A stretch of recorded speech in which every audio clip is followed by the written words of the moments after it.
Hi friends, welcome back to the YouTube education. इस video में हम क्वेश्चन नंबर 9 करने वाले हैं। क्वेश्चन नंबर 9 यहाँ पे रीड कर सकते हैं। मुकेश, धवल और विनोद एक पेड़ी के साझेदार हैं।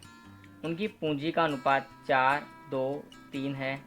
मुकेश को लाभ में से कम 35,000 मिलेंगे ही, ऐसी गारंटी किसने दी है? धवल और विनोद ने दी है। पेड़ी को वर्ष में लाभ 90,000 हुआ है। पेड़ी के बीच लाभ का बंटवारा किस ढंग से होगा, ये इन लोगों ने यहाँ पर पूछा है। तो किस तरह से सवाल को करेंगे स्टार्ट, वो मैं बता रहा हूँ यहाँ पर। तो यहाँ पे तीनों पार्टनरों के नाम पहले हम लिख देते हैं, फिर उनका लाभ हानि का अनुपात क्या है वो भी हम लिखेंगे। या फिर हमको एक बार मिसगाइड करने की कोशिश की इन लोगों ने। तो क्वेश्चन नंबर 9 है हमारा थर्ड का। मुकेश, धवल और विनोद 3 पार्टनर्स हैं, और उसके बाद में हमारे पास यहाँ कुल दिया हुआ है। उनका लाभ हानि का अनुपात कुछ नहीं दिया, मानने की हमारे पास 1:1:1 होगा और टोटल हो जाएगा 3। अब मुकेश को लाभ में कितना मिलेगा? कम से कम 35,000 मिलेगा ही, ऐसी गारंटी किसने दी है? विनोद और धवल, इन दोनों ने इसको बोला है कि कम से कम इतना मिलेगा। कोई बात नहीं, अब हम पहले तीनों साझेदारों का लाभ निकाल लेते हैं। उसके लिए पेड़ी का लाभ कितना वो देख लेते हैं। तो पेड़ी का कुल लाभ हमको दिया हुआ है 90,000 रुपये। तो यहाँ पे हम 90,000 रुपये लिखेंगे। अब क्या करना है आगे, ये हमको क्वेश्चन में जो दिया था हमने वो लिखा। अब सॉल्यूशन हमारा स्टार्ट होता है यहाँ से कि पहले प्रत्येक साझेदार का लाभ निकालेंगे। तो प्रत्येक साझेदार में पहले मुकेश का लाभ कितना आएगा? 90,000 कुल लाभ है, उसका अनुपात है 1 कुल कितना होता है 3। तो 30-3 90, सबका समान है तो 30-30-30 हो जाएगा। मुकेश का अनुपात, धवल का लाभ, अब धवल का लाभ भी सेम इतना ही रहेगा, 90,000 गुणा उसका अनुपात भी 1 है, कुल कितना 3 ही है तो 30,000। सेम वे हमको विनोद का भी करना है। तो विनोद का लाभ वो कितना होगा? 90,000 मल्टीप्लाई 1/3, और यहाँ भी हमको मिलेगा 30,000। तो देखो मुकेश को कितना मिला? 30,000, जबकि इसको कम से कम कितना मिलना चाहिए था? 90,000। तो मुकेश को कितना कम मिला? मुकेश को कम मिलता लाभ। तो मुकेश को कम कितना मिलता है? 35,000 मिलना चाहिए था, उसमें से 30,000 ही मिला। तो कितना कम पड़ा उसको? 5,000। इस 5,000 की जवाबदारी किसने ली थी? धवल और विनोद दोनों ने। धवल और विनोद इन दोनों ने इसकी जवाबदारी ली थी। तो दोनों ये रहे। अनुपात कितना? 1:1, 2500 और 2500, अनुपात समान है 1:1। तो 5,000 को बांटना था तो यह आ जाएगा। तो लिखना हो तो यहाँ लिख भी सकते हैं, धवल द्वारा मुकेश को दी जाने वाली रकम। धवल कितना देगा? तो 5,000 देना था टोटल, उसमें से दोनों का अनुपात 1:1 है, तो कितना आएगा? 1 का 2500। दूसरा विनोद का भी सेम ऐसे ही निकलेगा। विनोद द्वारा मुकेश को दी जाने वाली रकम, वो कैसे निकलेगा? तो वही 5,000 1/2, तो कितना आएगा? 2500। अब मुकेश का लाभ कितना हो गया? तीनों पार्टनर का लाभ निकालना हमको। तो मुकेश का लाभ कितना हो गया? पहले कितना मिल रहा था उसको? 30,000, 2500 इसने दे दिया, 2500 इसने दे दिया विनोद ने। टोटल कितना हो गया? 35,000, क्योंकि इतनी गारंटी ली थी कि उसको कम से कम 35,000 मिलना चाहिए। किसने लिया था ऐसा? धवल और विनोद ने बोला था, तो मिल गया। और धवल का लाभ पहले कितना था? धवल का 30,000, उसने उस 30 में से 2500 उसको दे दिया मुकेश को, तो बचा कितना 27,500। माइनस करके एक बार कैलसी में देख लेना। अब धवल के बाद में कौन आता है, विनोद। तो विनोद का लाभ क्या होगा, सैम 30,000, उसने भी 2500 दे दिए, तो बचा कितना 27,500 ही बचा, तो इसका भी 27,500। तो इस तरह से इनके ये हमको लाभ मिल जाएंगे। और तीनों पार्टनर किस तरह से लाभ का बंटवारा करेंगे वो यहाँ पर, अगर कोई पार्टनर गारंटी देता है तो उसकी जवाबदारी होती है कि उसको कैसे भी करके अपने दोनों मिलकर जो अनुपात है उस अनुपात में से इसको दें। तो यहाँ पर वही किया है, उन्होंने अपने अनुपात में से इनको दिया और टोटल इतना इतना हमारे पास में आया फाइनली। अब हम चलते हैं क्वेश्चन नंबर 10 की तरफ। तो क्वेश्चन नंबर 10 हमको क्या बता रहा है, तो 10 भी हम यहाँ पर देख लेते हैं एक बार।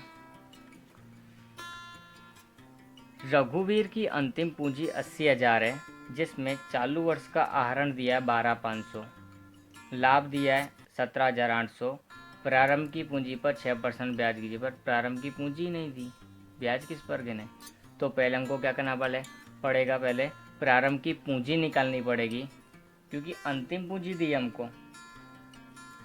तो इसके अंदर सूत्र किस तरह से होता है, सूत्र होता है यहाँ पर, असली सूत्र यह है कि प्रारंभिक की पूंजी प्लस लाभ माइनस आहरण, ये हमारा क्या है, सूत्र होता है। और उसके बाद जो मिलता है उसको हम क्या बोलते हैं, अंतिम पूंजी। बट यहाँ के केस में हमारे पास में क्या उल्टा है, अंतिम पूंजी दी हुई है 80,000, तो हम यहाँ पे उल्टा 80,000 लिखेंगे। अब चालू वर्ष का आहरण कितना दिया है 12,500, फिर लाभ कितना दिया 17,800।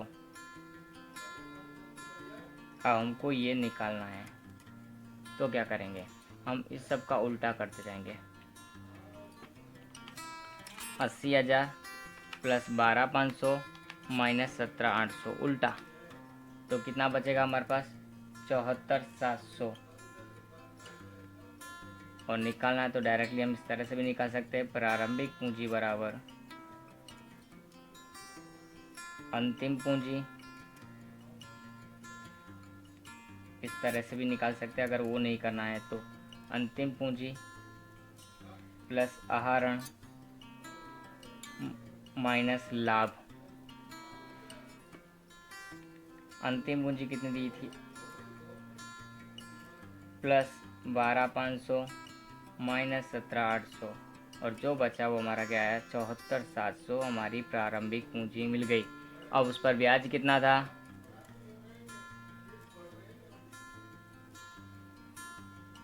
तो प्रारंभिक पूंजी पर ब्याज हम बात करें तो 6% का बोला था इन लोगों ने, 6%। तो 6% इसका हम डायरेक्टली कर देंगे, तो 4482 रुपये यहाँ पर ब्याज हो जाएगा। तो इस तरह से हमारा क्वेश्चन है, ये हो सकता है क्वेश्चन, ये एमसीक्यू में भी पूछ सकते हैं ऐसा क्वेश्चन, तो ये क्योंकि बहुत ही छोटा सा क्वेश्चन है। अब क्वेश्चन नंबर 11 में भी यहाँ पे देख लेते हैं क्या है कि ए बी सी समान हिस्से के साझेदार हैं। समान हिस्से के साझेदार यानी कि उनका अनुपात दे दिया है हमको। उनकी कुल पूंजी 4,50,000 है। पूंजी का अनुपात हमको दे दिया है, यानी पूंजी हम निकाल सकते हैं। पूंजी पर ब्याज भी निकाल सकते हैं, उसके लिए 9% ब्याज की दर दी है। सी को पूंजी के ब्याज के साथ इतना रकम मिलता है, तो ए और बी को पूंजी के ब्याज के साथ कितनी रकम मिलेगी वो निकालना है। तो कोई बात नहीं, पहले हम तीनों के तीनों पार्टनर्स के नाम लिख देते हैं, ए बी सी कुल। तो इनको देखते हैं, लाभानी का अनुपात है 1:1:1, टोटल होता है 3। कुल पूंजी 4,50,000 है, उसको अब पूंजी के अनुपात में बांटना है। पूंजी है हमारी टोटल 4,50,000, उसको हम बांटेंगे 1:3:2 में। 1:3:2 में तो पूंजी कितनी मिलेगी, हम इसको यहाँ बांट लेते हैं अनुपात में। यहाँ पर ही 4,50,000 3 और 2 5 और 1 6 से भाग देंगे, गुणा 1 है तो गुणा 1, 75,000, फिर 3 2,25,000 और फिर 2 1,50,000। ये तीनों की हमको क्या मिल जाएगी, पूंजी मिल जाएगी। अब पूंजी पर ब्याज निकालना था, वो भी हम यहीं की यहीं निकाल देते हैं, पूंजी पर ब्याज। तो पूंजी पर ब्याज किस निकलेगा, 9%। तो 75,000 का, पहले 1,50,000 का 9% कितना होगा, 13,500। 2,25,000 का 9% कितना होगा, 20,250। और 75,000 का 9% कितना होगा, 67,50। ये ब्याज हो गया इनका। अब ब्याज के बाद में लोगों ने क्या लिखा, सी को ब्याज के साथ मिलने वाली रकम तो कितनी है, 73,500। 73,500। तो उसमें से हम इसको क्या माइनस कर देंगे, 67,50। कौन है, सी कौन है हमारे पास, ये रहा। तो सी को ब्याज के साथ नहीं, तो इसमें से हम ब्याज को माइनस कर देंगे, 13,500 उसका ब्याज है। तो लाभ मिलेगा कितना, 60,000। क्या मिलेगा लाभ, 60,000 रुपये। ये हमारा क्या होगा, सी का लाभ हमको मिल जाएगा कितना, 60,000 रुपये हमको सी का लाभ मिल गया है। अब प्रत्येक 60,000 का लाभ का अनुपात कितना, 1:1:1। तो प्रत्येक 60,000 का लाभ कितना मिलेगा, प्रत्येक 60,000 का लाभ होगा कितना, 60,000 रुपये। हर एक को 60,000। तो तीनों का हम क्या निकाल सकते हैं, ब्याज के साथ की रकम। तो निकालेंगे ए को मिलने वाली रकम, ए को मिलने वाली रकम। तो ए को कितनी रकम मिलेगी, पूंजी उसकी 75,000 और उसका ब्याज है 67,50 और उसका लाभ कितना, 60,000। तो 60,000 मिलेगा और प्लस ब्याज मिलेगा 67,50। तो 66,750 कुल रकम। बी को मिलने वाली रकम अब कितनी होगी, तो बी को उसका लाभ तो मिलेगा 60,000, क्योंकि तीनों का अनुपात कितना था, समान था। अब सी को 60 मिल रहा तो बाकी को भी 60-60 ही मिलेगा ना। तो प्रत्येक 70 का लाभ 60,000 प्लस उसका अनुपात कितना, 20,000। ये ब्याज कितना है, ये लाभ और ये ब्याज। तो दोनों को मिलाकर लाभ और ब्याज मिलाकर कितना हो जाएगा, 80,250 रुपये। तो इस प्रकार ए और बी को रकम मिलेगी, वो होगी 66,750 और 80,250 रुपये। तो दोनों पार्टनर से इतनी इतनी रकम को आपस में लेंगे।